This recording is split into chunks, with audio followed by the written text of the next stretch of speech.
Everybody having a happy new year so far? Yeah. I remember one of the predictions I made about 2019 was after January 6th was the time to go back into the stock market and go back into cryptocurrency and those kind of things. So I'll be curious to see how this is going. So far I do pretty well with the stock market on investing and so on. So, okay.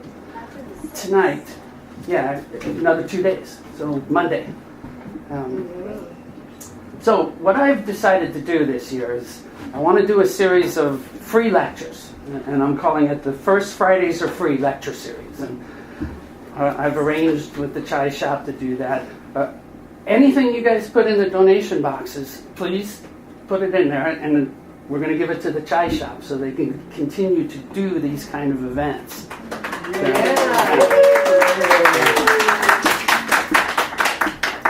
And then after this, the first 4 months, I'll see if I want to do it at my place or if I'm going to pick another place around town to do them or whatever. But that's too far in the future for a loaded third house guy. So, okay, so tonight, 4 cornerstones of astrology. I really like that phrase because there's basically 4 planes that we deal with in astrology. We have the plane in our solar system, especially, it's pretty much planar. And we have the planets, and that includes, when I say planets, that includes the sun and moon, and Pluto, and Chiron, and a few other asteroids and things, but it's the bodies in our solar system. So we have the planets, the first level. They are then deposited or are seen from the Earth against the zodiac. They're in signs. They'll be placed in certain signs. Okay? So planets are energies, signs are attitudes. So you get a planet with a particular kind of attitude. Then the signs and the planets, based upon the 24-hour spin of the Earth, are then superimposed and placed upon the house systems. And that's the third level, you might say. And the house systems are very simply, they are activities. So you have a certain type of energy with a certain attitude doing certain activities. And then the fourth level is the angular relationship between all those planets. They're called in astrology, they're called aspects. Long story short, they show up how 2 different bodies that are at mathematical angles from each other, how they're going to harmonize. Whether they're going to be in harmony, are they dialoguing in harmony, are they dissonant, and so on. And if you just learn those 4 cornerstones, you've got 3/4 of the science of astrology licked. Okay? And I emphasize science because astrology is definitely a science and an art. You have to learn the science. You have to learn the cycles. You have to learn what eclipses are. I call it spatial geometry, when you're in your head and you're thinking about where things are and so on. And that takes a while.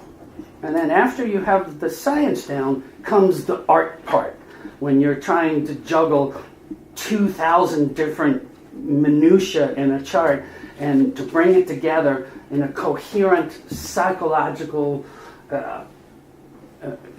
biological-based way that you could talk to somebody about it. And some people are good at the art and some people are good at the science. And it's when you try and put the 2 together that the trouble crops up.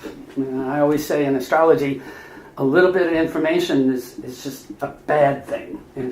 Because I remember a client telling me one time, she came for a reading, and she looks, and I'm reading it, she says, "Oh, do you see anything in there about medical? Do I have cancer?" Any of that kind of stuff.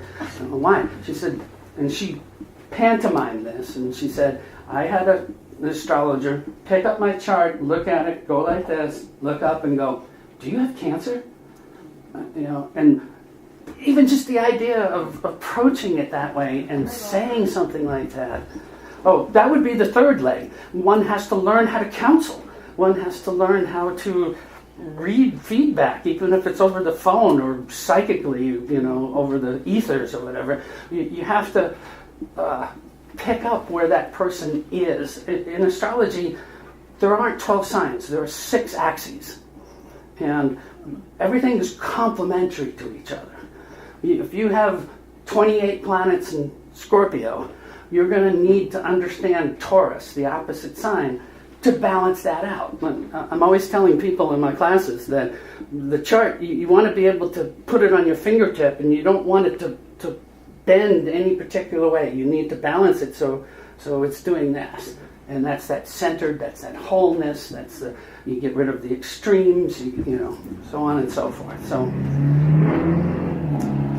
tonight is about the planets, the sun, moon, the planets in our solar system. Yes, I use Pluto.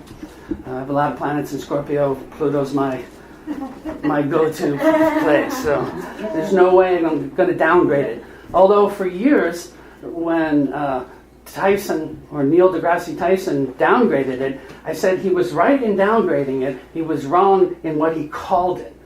Okay, they called it a dwarf planet, and I'm pretty much from the idea that I think it's similar to a comet.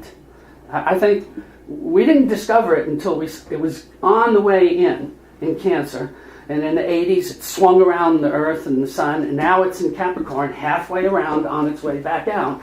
And I'm pretty sure that it's going to get perturbed or whatever, and it's not coming back again. This is the last time for Pluto. So I consider Pluto, which turns out to be a whole solar system in itself, with Charon.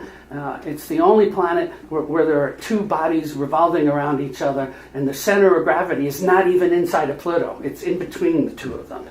And Pluto's got an atmosphere, and it's got 6 moons around it, and so on. And what was that? The Men in Black. Remember the little solar system that was in the thing? That's kind of what I think Pluto is. I think it was literally another system that has decided to come and visit us, and it seduced the sun in the early 80s. Is the way I like to put it, because Pluto, the myths about Pluto and Persephone and so on. So, okay, so the sun. Anybody know what the sun is in astrology? Somebody want to venture a guess? It's your astrological sign is your sun. What is the energy of the sun? Regardless of what sign it is, what energy is that sun? What is it bringing to the chart? Activity. Okay. Masculinity. Mm-hmm. It tends to be masculine. Yes. What else? Fire. Passion. Passion. It's purpose. It's your conscious identity. Awareness. And what's that? Awareness. Yes, it's like the I. When you say I like this, I do this, I always say, well, that's you're going to see that through your sun sign attitude. Okay. Now, the other end of the coin with that is, if somebody ever tells you, astrologer or otherwise, that they know distinctly what the sun is, run away. Okay, because the sun is just too big and too spiritual and too beyond our conscience to understand what it is. Mm-hmm. We think we know what it is. We think it's the soul purpose, the spirit in a person. It's definitely has something to do with consciousness and the ego and so on, but so is the rising sign, and so is these other things. So nobody really actually has a handle on what the sun is. Regardless of all the horoscopes you read, sun signs are just enigmatic in that sense.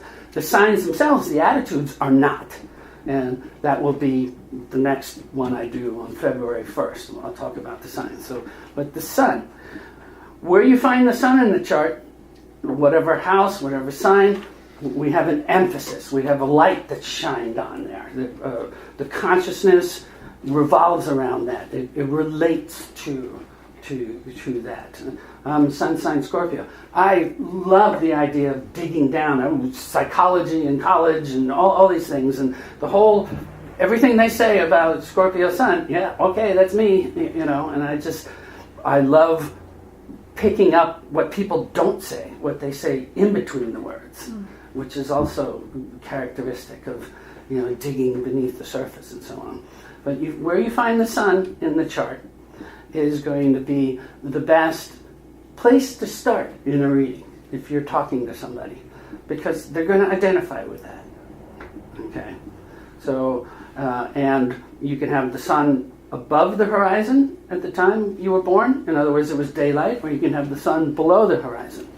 And those are two distinctly different things. So the sun above tends to make it more masculine. When the sun is below the horizon, it tends to have more of a feminine or negative, not in the sense of bad, but negative in the sense of positive and negative polarities. Okay. The sun is the one that I'll probably talk least on tonight. Okay, because it's pretty much everybody knows their sun signs, they know what that is, and so on. So, quick question about like being born on a cusp. Then, okay. What is your? I mean, would you go on your? Think of a cusp as a wall with a doorway in it. And so here's the wall, here's the doorway, here's Taurus, there's Gemini, and you're on the cusp. As you get close to the doorway, even if you're still a few feet in this room or house, or sign even, your consciousness is already looking through the doorway. You're already focused on what's ahead. So as I usually look at, if I have something between 2 or 3 degrees from the cusp, from the end of the sign going to, I'm already saying, okay, this person is the next sign, or so on and so forth. And true astrology, there are no cusp. It literally bleeds from one to the other. Okay, you're not Scorpio one day and then Sag the next. There are all these decadents, Shastras in India, where they divide the sign into 12. The decadents are divided into 3. So there's all these ways of delving even deeper into the signs, as for what it means. And as you get closer and closer to the other signs, they bleed, their energies bleed into each other. So everything in astrology is by proximity. How close is it? What's the angle? Is it a square away, 180 degrees away? Are they right in front of each other, an occultation or an eclipse or whatever? It's all literally location. Cosmic real estate. Now, planets in general, the solar system is much like a biological body, like the human body. Everybody here know what the chakras are in the body? These vortices, these energy vortices, and so on. That's what planets are in the solar system. They are energy vortices in the body of the solar system. Okay, and then there's all this esoteric stuff that I can get into about when a person incarnates into this world, they come through the sun and they shoot out through the planets and eclipses and all this stuff. In what way are the planets related to chakras? Because they inform. They're almost like dynamos. Just like the chakras, they're there, and once you attune to them, they come alive in a way, and if you can mesh them all, then it works even better. There's a flow between them. Same thing with the system in astrology. Okay. Once you become aware of a planet and you know what attitude it has and what activities it's doing and how it dialogues with the other different types of energies or vortices. Would Jupiter be then like the solar plexus then? Or just, I don't want to try to... Okay, there are different systems. There are different systems that lay different planets over different chakras, and that's something I didn't want to get into because there's 3 different systems that I know of that can be used. I use the one, Astro Chakras, and I use one from Jeff Green that he used, and it's through the Yogananda lineage, actually, is where it comes from. But it's really good for, you can just lay the planets out and what signs they are, show what chakras. And, if you're missing something in the throat chakra, chances are that person's got a real soft voice like this, And you have Mars in the power chakra, the solar plexus, and they come bursting in. I'm ready. Okay, let's sit down. And it's almost like another whole system, just like iridology is similar to astrology and reflexology and the meridians and acupuncture and everything. The 12 major what do they call them, lines? Meridians, I guess. Meridians and minor ones. All of this stuff just all lines up. So think of these things, especially our sun, as being little dynamos where they're kicking out energy. For Venus, it's going to be kicking out feminine energy. For Mars, it kicks out masculine energy. Jupiter is sort of like the teacher or the Supreme Court justice, the one that has the higher purposes in mind and so on. So, but I'll get into those now. So, suns. Any other questions on the sun? Okay, moon signs. Anybody know anything about the moon? Want to try a shot at that?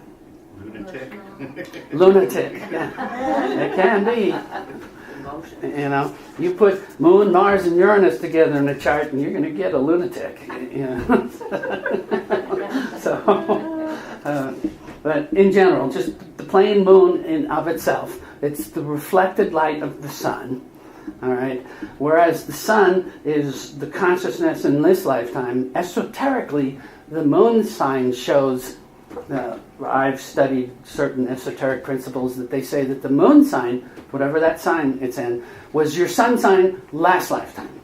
Oh. Okay, and so the moon is the cellular memory, the memories from being born, all of the inherent, almost unconscious type of patterns that we carry with us into this lifetime, from an esoteric point of view. From just an astrological point of view, the moon shows where we like to feel safe.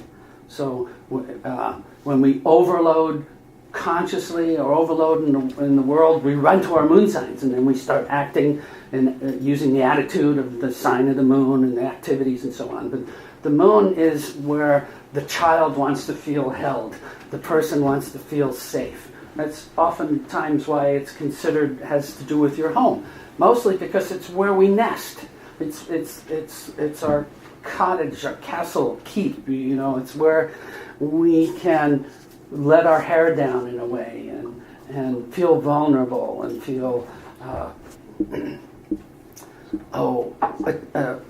to merge with something. The moonlight, there's no sharp edges. It just all kind of flows together. The moon energy. So the moon, it's also very quick. It's the fastest thing in our solar system as far as the cycles are concerned, except the 24 hours of the day. But as far as the planets are concerned, it's the fastest. And everybody here probably realizes, your emotions can up and down and sideways in 10 seconds flat. So that's moon energy. It changes signs every 2.5 days. I always tell people, if you want to kick a habit, go one complete moon cycle, 29.5 days. And then once you've had the moon through every single attitude or sign, you will have processed every single possible thing that would come up with your addictions and desires and things like this. And then thereafter, one can proceed much easier. So the moon oftentimes in the chart indicates the mother, or to be more succinct, the maternal parent. Doesn't have to be the mother. It can be a grandparent, it could be the dad.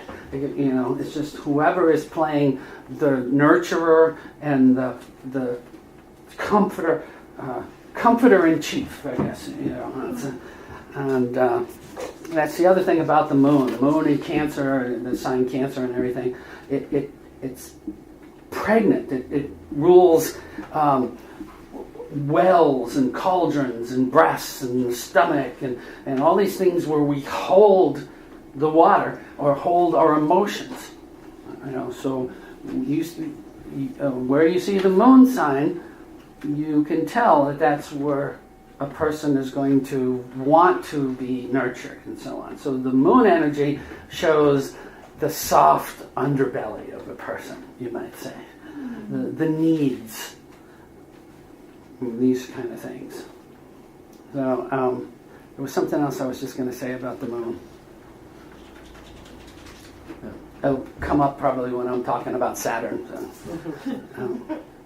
questions about the moon at all? Well, the moon always affects the water so much, the tides and everything. It's not like a water sign per se, but you can really see emotionally, I guess what you're talking about, the emotions. Absolutely, yeah. And we're made up of so much water.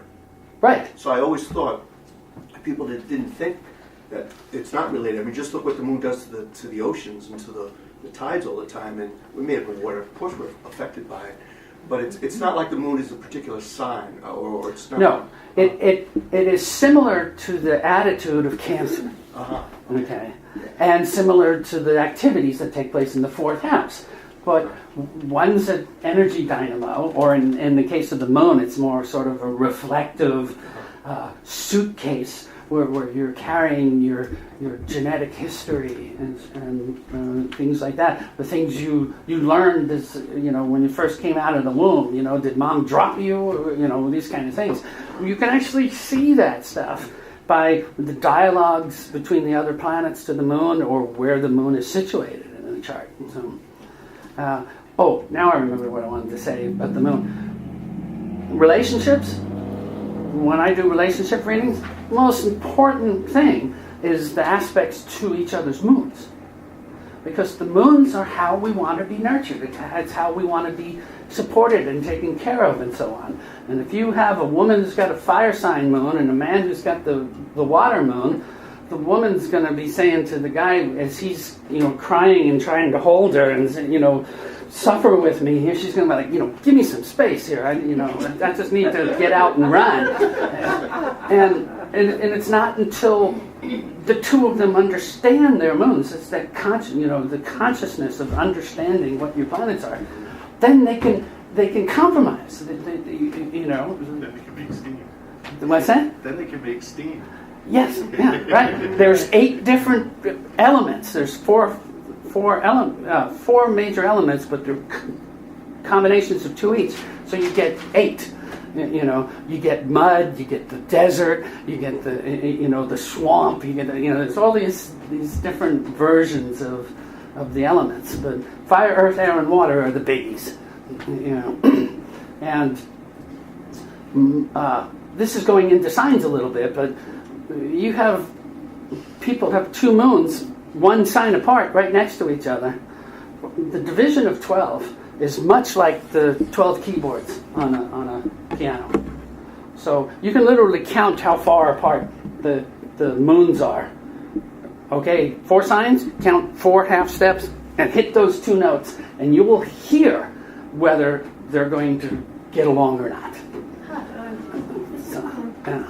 So this is music and astrology, but it's the same geographical proportions and so on. Perfect fourths and perfect fifths, and so it all shows up in the trines so I was a musician before I got into astrology, and I was just like, holy cow! I can't believe that this message like that. The seven visible planets was the 7 whole tones and so on, and then the elements, the 4 elements, have to do with a melody. You have 4 ways you can play a melody. You can melody straight, you can do the reverse, you can do the inverse of it, and the reverse inverse of a melody. And you get 4 different elemental melodies in music. And so there's, I like to say, I consider myself now a musician of the soul. It's sort of like I've learned how to read the astrology mandala, which is much like a musical score. But I just now I know how to read those. I can play those, and that is that's the score that they've written for this lifetime. And some of them are only supposed to be with just a few little people. Some of them are grand orchestras played out, in the White House. So, okay, so other things about the moon. I think that'll do for here. Any other questions on the moon? Okay. The Saturn, it's connected to Saturn? Only in the sense that was a joke on my part. That was the moon and Saturn usually are the 2 parents. One's the mother, one's the father. That's why I said probably when I'm talking about Saturn as the father, I'll remember what I didn't say about the mother. So, But, okay, Mercury.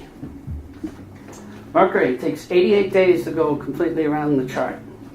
And it's very interesting that the astronomical characteristics of the planets tend to foreshadow what the astrological characteristics of the planets are. Like Mercury has just got all of these weird extremes to it. It's got some of the tallest mountains. It's got some of the 7-kilometer deep valleys in it. It's got completely different temperatures from the poles to the equators, and it's these winds and everything, and it's just like all over the place. If you were to be on Mercury and track the sun as Mercury is doing its thing around the sun, you watch the sun come up, and it gets bigger in the sky, and then it stops, and it turns, and goes backwards, and it does it, and it's literally characteristic of what Mercury means astrologically. Because Mercury is the energy, remember this is the vortices that has to do with communicating and thinking and messaging and being able to conceptualize a thought, express it, and get it moved from you to another person, or from you to a book, or from you through the post office, or whatever. But all of these things that move information or data or messages around the planet are mercurially ruled. And so Mercury in a chart shows the quality of how you're going to think, how you're going to understand. What kind of, do you hear voices? Are you visual? Do you hear music? All of these kind of things you can understand about a person by looking how their Mercury is integrated in a person's astrology chart. Mercury is the jester, the trickster, it was the thief, it was, in history it was Hermes and Hermes Trismegistus and all these guys, but it was always, the one I like the best is Mercury is the messenger of the god. It never gets more than 32 degrees away from the sun, since it's inside the orbit of our Earth. So when we're looking at the sun and Mercury's going around the sun, no matter where we are, it never gets more than just about one sign away. And so that's why it was called the messenger of the gods, or God. And Mercury was one of the only gods in mythology that could go down into Pluto's realm and come back alive. And so it can go anywhere. And this is symbolic of where we go with our minds. How deep can we go in our minds? Thought creates matter. So Mercury is important in the chart. And then there's things, now we're getting into what's called retrogrades, where a person can have Mercury direct or Mercury retrograde. And it's just an optical illusion, but basically what happens is it looks like, it's when you pass a car on a freeway and you're going faster and you look through it, it looks like they're backing up. Mm-hmm. Same thing happens. And it has a psychological application in the chart. Mercury retrograde people are thinking way ahead of the Mercury direct folks. And for every Mercury retrograde person there's 4 Mercury direct people.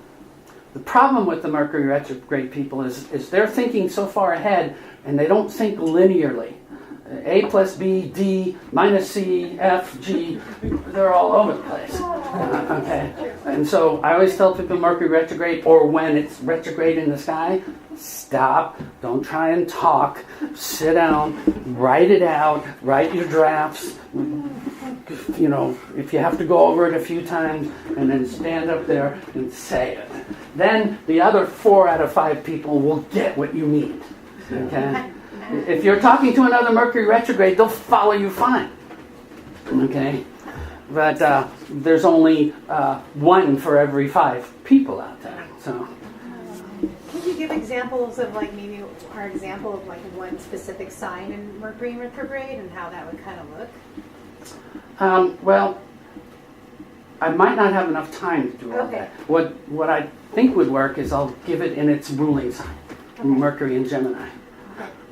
These are the geniuses as kids. They have photographic memories. They have every single piece of data on the tip of their tongue. They seem to get along with everybody. And this is not Mercury retrograde, this is Mercury direct. But Gemini is the attitude about communicating. So if you have the powerhouse or dynamo of Mercury in having the attitude of Gemini, especially you get a few planets in Gemini. I always see that. I'm getting ready to, and I see somebody's got 4 planets. I always make a note. I wonder if they'll let me talk. During the readings. So, and if they do, if they let me talk, then okay, they got it under control. It's not something where they're just verbal diarrhea all the time. And that's the negative side with Mercury and Gemini. Is they're thinking, and just because they think it, they think everybody wants to hear it. But it's Mercury is that powerhouse that just gives you it's like a childlike wonder about the planet. If you see something, you got to know where did it come from, who gave it to you, does it grow, how does it just questions and questions and questions, and this would be Mercury and Gemini. Venus. Okay. Now Venus also really the only 3 planets that you really need to look at the retrogrades are Venus, Mercury, and Mars. Jupiter on out, they all go retrograde for at least 4 or 5 months out of the year. It's not a big thing. It's the quicker a planet it is, the faster it's spinning around the sun, the quicker it acts in the chart. Like Mercury is like the bumblebee. And actually, that's a good indication for Mercury and Gemini. It'd be a bumblebee. It doesn't stay any place in one long, but picks up a little bit of information, and now Venus takes 225 days to go completely around the Earth. And Venus is on the inside of the Earth in the solar system, and Mars is on the outside of the Earth of the solar system. Keep that in mind when I talk about the extreme difference between the two. The Earth plane is where those two meet, where we act out the Mars and Venus in our lives. But Venus, the planet itself, it rotates 225 days to go around the sun. It takes 243 days just for it to spin once around on its own axis. So the thing is barely moving. It has very little magnetic energy to it. It's just this oneness. It's monopolar. They don't even think it has a north and south pole because there's no movement. It's just this great, just whoa. And when you see it, it's this beautiful, pillowy blue color and everything. And like beauty, it's like, oh yeah, And unlike some beauty, if you were to live there, it would be horrendous. Okay. And that's the dark side of Venus, actually, but it's sulfuric acid and nitrogen, and the temperatures, it would melt lead if you were on Venus. Back when I lived on Long Island, I actually went to the NASA party they had where they had I forget who it was, but they had visited Venus, and this was all the information that they were putting out about Venus. And ever since then, I go, yeah, in this case, beauty is skin deep, with Venus. But Venus is the only planet other than the Earth that spins clockwise on its axis. All the other planets spin counterclockwise. And if you know your Wiccan information, clockwise draws things in. Clockwise. And so Venus is all about the idea of attracting something. Drawing something to you. Mars is the opposite, but Venus is love in the sense of that you need to, it's the energy to learn how to internalize yourself and to go inside, understand yourself, love yourself, find value in yourself, and then with that love, it then activates the attraction mechanism in the world. And Venus shows how you draw the value, the money, the love to you based upon how much you love yourself. So, Venus is this energy of just just, I just, feel good. I'm just gonna bring it on. And then, of course, if you have like Venus and Aries or something, it's gonna be like, bring it on. It's not happening fast enough. It's, I'm but, gonna give it to me. yeah, right. What do you mean I have to work for it? Venus and Sagittarius. It's a fire sign too. But Venus in Sagittarius is I have to love God first, then I could love you. This is how I would approach that. Okay. Other things about Venus. Is that true? Yes, It is.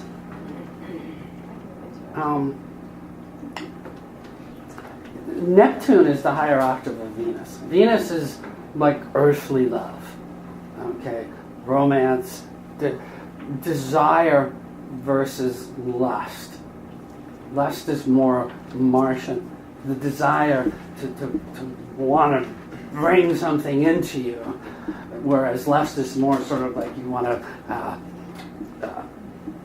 acquire something. It's the difference, the subtle difference between Venus and Mars. But Venus is all about, if you have a poor Venus or a weak Venus or it's conjunct Saturn or these kind of things in the chart, this person got hammered when they were a kid. And the self-confidence is going to need, over time, it's probably, and then by transits you'll see when this is going to happen, but over time this person has to learn how to love themselves and these kind of things. Venus conjunct Uranus, the love in the family was just so erratic that they're so afraid that what they have, they're going to lose it suddenly. And there's all that, but it's the Venus energy is about, well, am I going to, you could say Venus is, how strong your Venus is you could tell by the kind of toys and luxuries you have around you. I don't mean, and it can be totally simplistic. It can just be a mat and a wooden bowl, but that wooden bowl is going to be just like perfect, just really, just one of a kind piece, and another person might have, 180 piece china set, and those are both Venus luxuries. It's still about the idea, what do you want to have in your life to love yourself and value yourself? And Venus shows how much a person will be able to ask for what they're worth. You want to go in and talk to your boss about a raise, do it under a good Venus transit. You'll stand up for yourself. You will attract better for yourself. When it talks about planets ruling signs, I know this might not be the topic.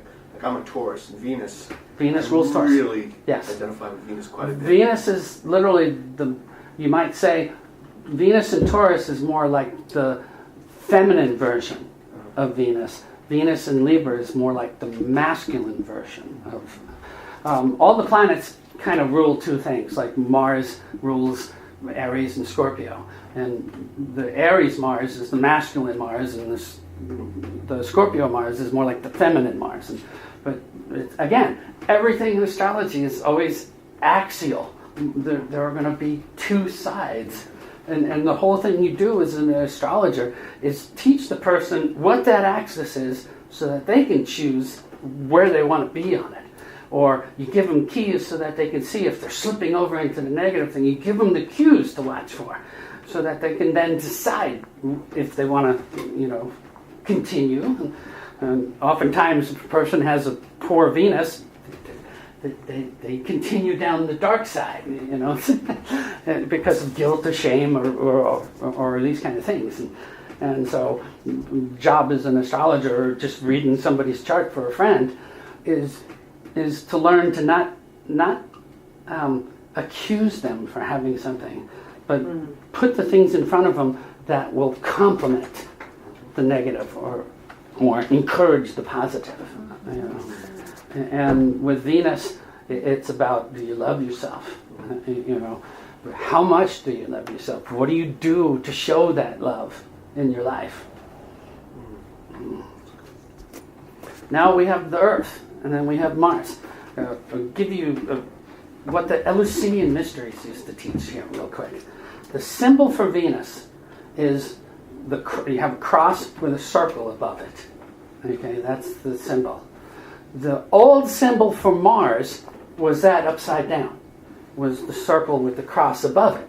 Matter of fact, in the Catholic Church, I'm not sure whether they call it the Orbis Mundi, I think it is. It's the globe with the cross above it. That's a Mars symbol. That's the Mars symbol that the Church used to use. But you have Venus with the circle above the cross, Mars with the circle below the cross, and the symbol for Earth is the cross inside the circle. Okay, so I'm not going to say anything more. You just guys play with that and think about what that stands for. And the circle is the God consciousness, and the cross is the cross of matter. And it's a matter of whether you're raising it up or bringing it down, whatever. But that was the gist of all of many of the secret mysteries. Was this blending of the Mars and Venus and so on. So okay, Mars. Whereas Venus is the internalization, Mars is the externalization of energy. Oh, I like that out there. I want, I take, and that's slightly biased. Mars doesn't have to be couth, or raw energy. It can be very refined and advanced, and it will still always be the warrior, the self-sufficient energy, the masculine in a way. Okay, it acts like what we in a culture call masculine. Okay, it has a feminine and masculine side to it. The Mars energy, it rules anger, impatience, acquisition, lust, desire, these kind of things. Okay, and a well-integrated Mars, you're not going to have somebody who's a wife beater, who's shooting up kids in the school or something like that. It won't happen. It will if you see a really damaged Mars and it's being triggered or whatever. And so you can see these things, and especially by transit, you can see when they're going to pop. So Mars energy is the creative force. You wouldn't get anything done if you didn't have Mars, because you'd never start anything. Now if you have a strong enough Venus, maybe you don't have to. You just sit there, But life doesn't really work like that. The whole idea on the Earth plane is that we're going to balance these two. Mars, and then I didn't talk about Venus retrograde. Okay, but I'm going to stick with Mars retrograde and go back to Venus later. But Mars retrograde people, the energy gets internalized. And if the person doesn't learn how to vent that energy, they can burrow into their own cells, and they can weaken their health. They can cause, if it's Mars in an air sign, that they'll give themselves digestive things because they get so worried. It's a Mars retrograde in a fire sign. These people, they have to learn how to be active and physical and assertive in the world. And so, for Mars retrograde, it's really obvious that it dampens the vital force, the life force in the chart. And the idea that somebody has a Mars retrograde doesn't mean that, you're just going to wither away and die. Okay, I'm not saying that. What I'm saying is, where you find the planets in an astrology chart is where your lessons are. Okay, so if you have a Mars retrograde in the 12th house or something like that, your lesson is to learn how to overcome being told as a child, don't be Mars. You can't show that side. You'll get damaged if you do that, and to have to overcome that, and it'll take at least 1 or 2 Saturn cycles, which is between 30 and 60 years, to reach that point where they can do it. But Mars energy in general shows one's patience level, one's self-sufficiency, one's arrogance, or they're also the pioneers, and in many ways the inventors of physical things. They're the Lewis and Clarks of the universe. They're the people that will go where no man or woman's gone before, sort of energy. So, trying to think of what else about Mars. Mars, the masculine side is Aries, the feminine side is Mars rules Scorpio, and what else about Mars? We just last in 2017, the closest Mars approach in hundreds of years. And if anybody looks at what happened in 2017 and 2018, the pressure cookers around the planet, people just not having a whole lot of places to go or rent. Last summer, it was July and August, during the fires, big part of the fires, everything was burning up. That was Mars retrograde. We don't get Mars retrograde this year. We don't get Venus retrograde in 2019. It doesn't happen again until 2020. So we do get 3 Mercury retrogrades, and remind me at the end, I'll go back and do a quick little thing on where they are. Okay, but what else about Mars? Anybody else got something to contribute about Mars? A good story? No? I have a curiosity about Mars. How many years does it take for it to move from one sign to the next? Well, it takes 1.88 years to go around the complete zodiac. Okay? But because it can go retrograde and can stay retrograde in one sign, where it goes retrograde, it can stay in that sign for almost 6 months. And the rest of the time it'll only be in a sign for 6 weeks to catch up. So Mars is pretty eccentric in that fashion. It usually spends about 6 or 7 weeks in the sign. But then when it goes retrograde, if it's retrograde completely in the whole sign, it can be 6 months in one sign, one house. And it just pounds.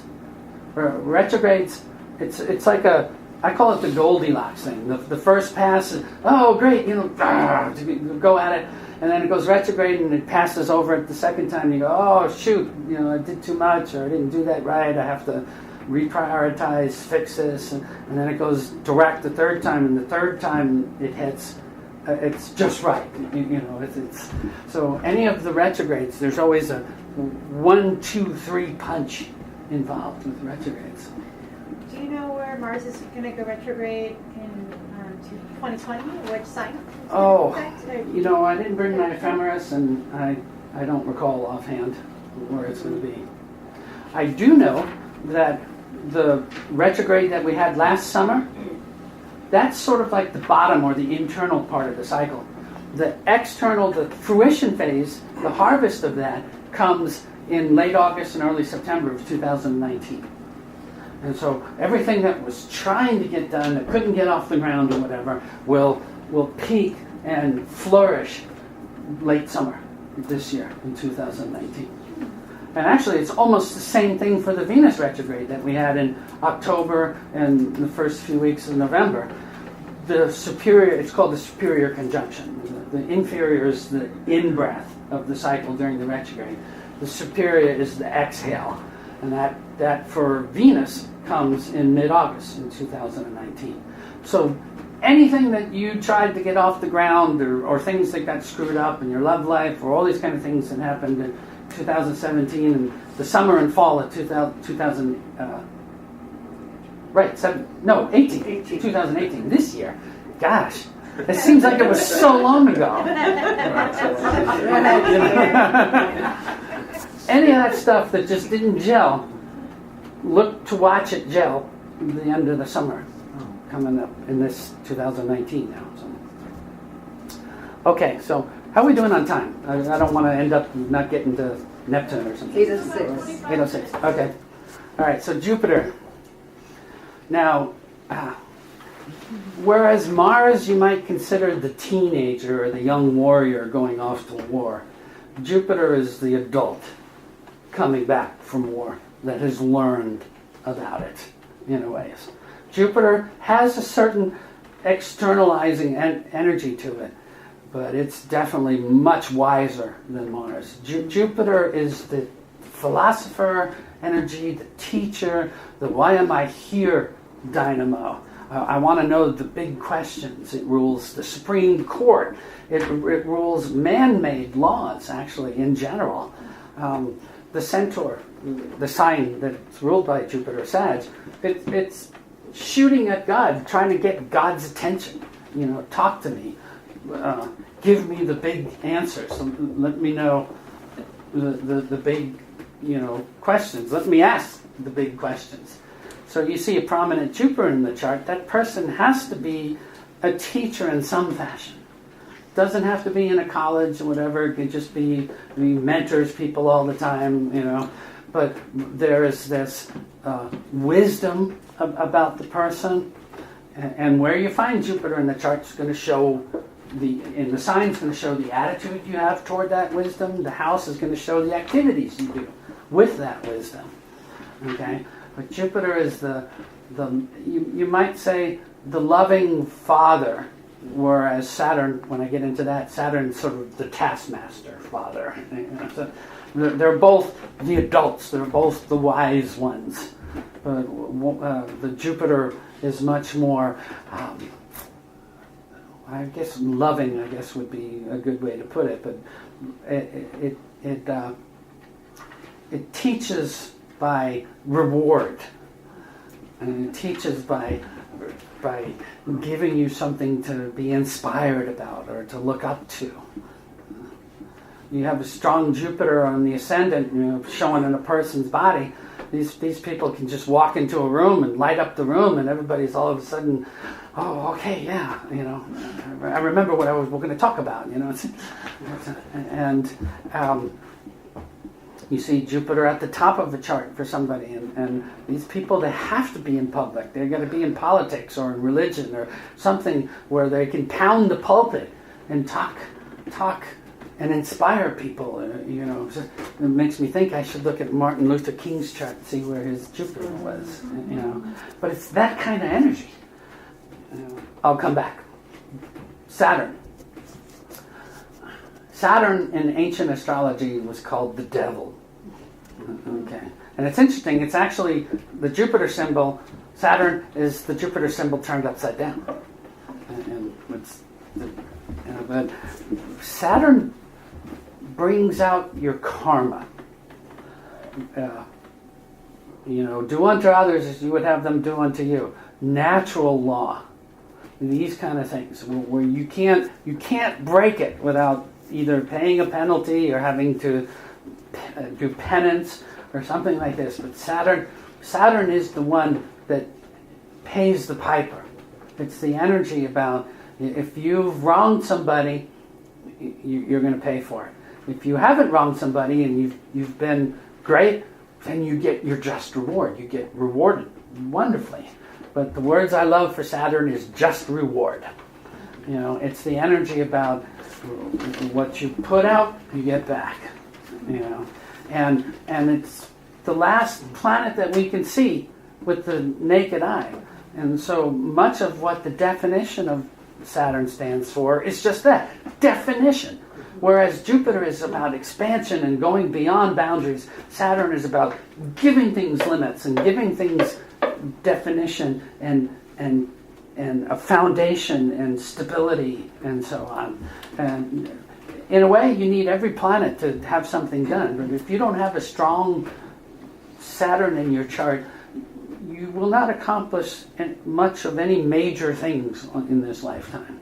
You need a strong Saturn. You need strong Saturn transits. Those are the things that allow you to put in the work, do the homework, delayed gratification, but save for a rainy day. Because this is all Saturn energy, and then you get your reward. Then you get the diploma. But, an old teacher used to tell me that the image that he had for Saturn was the taskmaster sitting in the back of an English school, and you're doing your test, and all you hear is like the whip, and everybody's like, oh, But that's the negative side. Saturn it takes 2.5 years to go through a sign. It takes 30 years, 29 and a half to go all the way around. But what you end up with is, as soon as Saturn first moves into a sign or into a location in your chart, the fears come up first. That's the first thing that happens. You have to process the dark side of Saturn first. You get past that, then comes the dessert, the just reward, and so on. And so that's why before we had psychology, before we had the mental sciences, Saturn was the devil, because Saturn stuff would hit and people would just freak out and bad things would be happening to them, and it was, from a metaphysical point of view, it's because they were thinking and fearing and attracting this stuff, and they were just looking at the dark side of Saturn. The positive side. I've come to learn to love Saturn, because without it, 3/4 of the things that you desire to do will never have a strong foundation, and no matter what you build upon it, it'll always kind of fall apart on you a little bit. So we need to love Saturn, learn to love Saturn. Is it Saturn return? Now, Mercury retrograde and Saturn return are probably the main two things that I've heard in my life. I'm affected by this, affected by that. Mm-hmm. The Saturn return, what you're talking about, every 28 to 30 years, I think? 29 and a half, 30. So it's basically the, don't trust anybody over 30 kind of thing. Right. That's sort of where that came But from. different people, depending on their chart, would have different experiences in their life with a Sure. Saturn return. Right? It'll be in different signs, Yeah. and different houses, and different angles for different planets. Makes you look at everything again. Oh, Very absolutely. honestly, your karma will hit you in the head. Yes. Plus, we tend to get 3 Saturn returns. Yeah. Well, if you Okay. live long enough, right? Yeah, live to 3/30s. And Yeah. the first 30 is self-development. Yeah. The middle 30 is supposed to be where you do the family thing and the community thing and so on. And the last 30 is where you do the spiritual thing. You're the elder. And that's sort of how they teach Saturn. With Jupiter, you get 7 12-year cycles with Jupiter. Roughly 84 years. You don't usually get a Jupiter return, but Saturn Yeah, return. every 12 years you get a But Jupiter they- return. Yeah, Yeah. Jupiter Yeah. return. Yeah. So, and it's 6 years with the Jupiter. That's right, I didn't really talk about the speeds of these things. Mars is about 2 years, Jupiter's 12 years, Saturn's 30 years. Okay, and these all intersect. For example, like in 2020, we're going to have a Mars, Jupiter, Saturn, Pluto conjunction. All of them coming together in Capricorn. Now, the last time that happened was 1786. Thank you. When's Right, that? that is great. That's going to be It's coming in 2020. And if you know your history, the French Revolution, American Constitution, all these things, that's what Jupiter, Saturn, Pluto stuff. And then we have Mars in there also. So Saturn. Saturn is the school of hard knocks, in a way, on its negative side. On the positive side, it's the person who can get a PhD because they can go to college for 10 years to do it. It's that energy to be able to do it. So, okay, Uranus. Uranus is one of my favorites. Uranus energy, the best thing that you can say about Uranus is you really can't define it. It is sudden. I call it the aha factor. An old teacher of mine once said, it's like God coming back down and touching you, and you just epiphanies. It's out of time knowledge. It's not linear knowledge. That's Saturn. We're now beyond the realms of reality. We're in the electrical, Uranian, magnetic parts of the universe. And Uranus stuff, when you have Uranus transits, where you have Uranus in your chart, shows where you're going to be different in the world, where you're going to approach everything with a rebellious or, let's blow up the establishment and find something new to put in its place. This is Uranus energy. So it's an 84-year cycle. Uranus, again, the physical characteristics, Uranus sits on its side. and it looks like it's rolling around the solar system. And they can't figure out if it's got a north or a south pole. They don't know if it's rolling clockwise or counterclockwise because of the way it is. And there are these things that are happening on Uranus where, you know, these big white fields will show up in Uranus, and then the next time the orbiter flies by, it's not there, and they are unable to define half of what's happening with Uranus and the planet. And you think of this, the way it's got an 84-year cycle, but every 42 years we get a different pole that faces the Earth. And that is indicative of the fashion trends that go on in the planet. If you study fashion, you'll see many times they go back 40 years, 42 years, and bring back the fashions. This is the Uranus stuff, when the Uranus comes around and the poles face the Earth. But Uranus energy is the awakener. It's outside of time. When you get Uranian information, it's with you forever. It burns into your brain, you know. But it's the energy of unveiling. Well, unveiling is more a Neptune term. It's the energy of shattering a wall that might be in your perception or your life or whatever. I remember a quick story.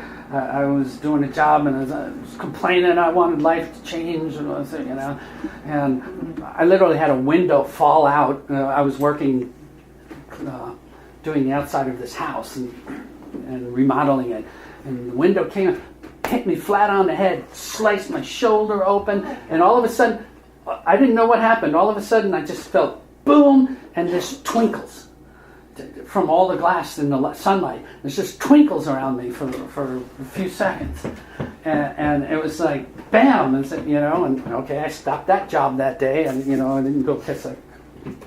I was right across the street from a hospital too. It was great. But that's Uranus energy. It's not always comfortable. You know, it's not, be careful what you ask for. That's a Uranian phrase. You know. So okay, Neptune. Neptune is the urge to merge with God. It's the ability to get out of yourself. It's to dissipate the ego. It's the Mother Teresas and the Gandhis of the universe. It's the composers that can hear these divine melodies and then translate them in a way that people can hear them and see them.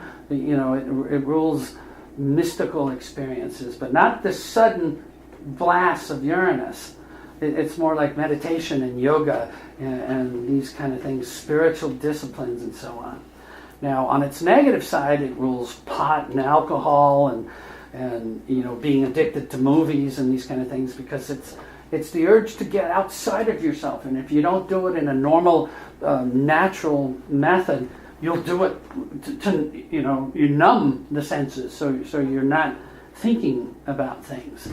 And Neptune can be the con artist energy on its negative side. You know, sleight of hand, hey, look here, you know.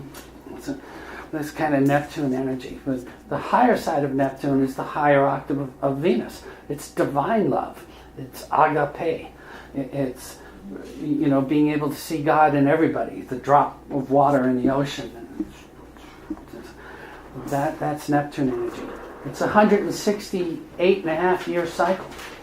It takes a long time. Person usually only gets Neptune around half their chart, you know, in a lifetime. So if you have you have Neptune going over your sun or something like that, that's a blessing. And you know that you are going to get some divine energy like you haven't had in 3 lifetimes. I mean, that's literally how this stuff shakes out. And you don't have it when you're 2 years old. You know, you have it sometime in your life when you can do something about it. It's like once in every 3 lifetimes. And other things about Neptune, it's, you know, water, it's the ocean. You got strong Neptune, you got to be around large bodies of water. You got to be around vistas where you can see space. You know, these kind of things. Meditation, sounds, the gurgling water, it wouldn't be so much the Gregorian chants, but it would be sort of the Yanni kind of music. You know. Thanks. Neptune rules. Every time Neptune changes signs, we get a new system for disseminating things. Neptune changed signs, and we got black and white TV. Then it changed the next one, and we got color TV. Then it changed the next one, and we got, what was it, cassette recorders. Then we got 8-track tapes, and then we got CDs. And literally, every time Neptune moves through a sign, we get some sort of mass system to be able to partake of these images, these fantasies, these movies, these music. And with Pluto, every time Pluto changes signs, it goes to the cultural myths of society. Pluto energy is the energy of the caterpillar going into the cocoon, coming back to butterfly. It's transformation. It's death and rebirth. I always say Pluto is fertilizer. You know, you're basically going to take something, kill it, and the fertilizer is going to allow something else to grow out of it. And I've been watching this. Yeah. Oh, you can finish your sentence. Oh, okay. Oh, I was going to ask a follow-up to that question around, the outer planets and how they affect generations. Like, since everybody in a certain generation is going to have the same Neptune and Right. But what the distinction is they'll have it in different houses, and they'll have different planets that are conjunct them, and different angles between them, and so on. But do you see like a generational, like Yes. everyone within 5 or 6 years has a similar kind of Neptune or Jupiter It can be 11. personality, or Yes. can generations be defined in that way? Yes, they can. Unfortunately, there's so many other cycles going on within those Right. that it's really hard to extract it in a way that you can teach it to somebody, because there's but that was Uranus and they're doing this, for example, with Pluto, I watched this. As Pluto came around the sun and seduced our sun, as I say, we got Star Wars. The big myth of Star Wars. And that's the Pluto and Persephone myth all over again. Mm-hmm. The naive young whatever, gets in these life and death situations, feels he's dying, goes inside, finds the Force, comes back, the Jedi Knight saves the universe. That's Pluto and Persephone all over. And the whole time Pluto was in Scorpio, Star Wars reigned. All right, Scorpio is about that sort of death and rebirth stuff. Sagittarius, which rules magic, and religion and so on. Pluto went into Sag, and we got the Harry Potter stuff. And then Pluto went into Capricorn a few years ago, and I'm okay. What's this going to be? What's this going to be? And it was already in for a few years, and I couldn't figure out what it was. And then I was like, oh, it's all the superhero movies. Okay, because Capricorn is about the superhuman, the master of the universe, so to speak. So Pluto in Capricorn is now all of these. How many of them are there? A dozen of them out now since 2011. And that's the Pluto in Capricorn myth now. When Pluto goes into Aquarius in 2026, you watch. Everything's going to be it's going to be Aquarian based, and it's going to be about alien and biological and robotic combinations of things that then become the loved things in the movies that everybody wants to be like. It's going to be this combination of just. You want to say? That sounds weird. Yeah, well, it's kind of, Aquarius energy is just kind of hard to predict. And it's Uranian in process. The two signs of the symbol is, they thought it was water. It's not. It's like ether, and it has to do with this information being poured out. And the key to it is that they're in harmony. They're doing this. They don't go like this. Okay, and so the new sciences of Aquarius are going to be using harmonic resonance and dissonance for creating humans and changing the genes and changing the environments and all this stuff. And it's all going to be about frequency and harmony and so on. So. Would you say that you would be a fan of spreadsheets and data, like perfect data? Yes, because the Aquarian energy is cold energy. It's But I always say in my classes that a person with a lot of Aquarius in the chart will step over the bum to feed the whales. That's true. Yeah. And that right there tells you everything you need to know about the Aquarian age. You know? And that means, too, that the people that are on the edges of society, if you're not part of the whole, you know, the good of the many outweigh the good of the one or whatever. If you're on the sides, you're going to fall through the cracks and you ain't going to be helped. You know, one of the things about the Aquarian age is people are going to have to be self-sufficient if they want to be of any sort of avant-garde or type of personality. So, did I finish Pluto? No, not really. Pluto's the surgeon scalpel. Yes. Pluto Scorpio kind of energy is, you know, I'm going to get inside of you and change you, and I'm going to transform you whether you like it or not. You going under Pluto transits, I always tell people it's like while you're going through it, you're going to think like God grabbed you by the back of the neck and was just shaking, and you're going, "What did I do to deserve this?" You know, and it's not till 5 years later you look back and go, "Well, thank you. You know, I needed that. I would have never done what happened." I have a koan that I use for Pluto, and it does the caterpillar know what it's doing when it's building its cocoon? No. Okay, and that, to me, that summarizes Pluto energy. It's almost like instinctive. It's just got to happen. You know, I call it, you know, cosmic fertilizer. Whatever you do, there'll be something that comes out of the crap. You know, because but Pluto is a 248-year cycle. You know, it can hit your sun 5 times over 2.5 years. It can take 5 years for a transit to come and go, and it's going to be very slow.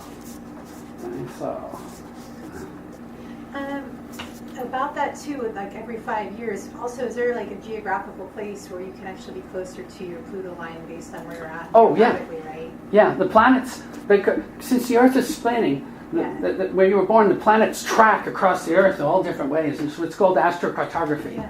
I have that on my computers, and it's kind of cool. You can, when people want to relocate or whatever, you know, it's like I moved from the East Coast, where I was born, to the West Coast, and when I moved here, I actually moved onto my Venus line. It was where I got married. You know, it was on the Venus line. You know, and so there's things like that. You can send people on vacations if they have a weak Mars, and you want to do something to pump them up. You send them to a Mars line for a month. You know. Well, what about living on your Pluto line then? Oh. Yes. Good. You better learn how to breathe. You know, just slow, deep breaths and know that you're in it for the whole. You know, that's being a Scorpio. I like that. Okay, and it's something to be. You know, boy, you have a lot of courage to do that. You know, to stay there. It's not easy to deal with that kind of energy. You probably have to have vacations just to get away from it for a while. You know. Well, thank you, everybody. Thank you.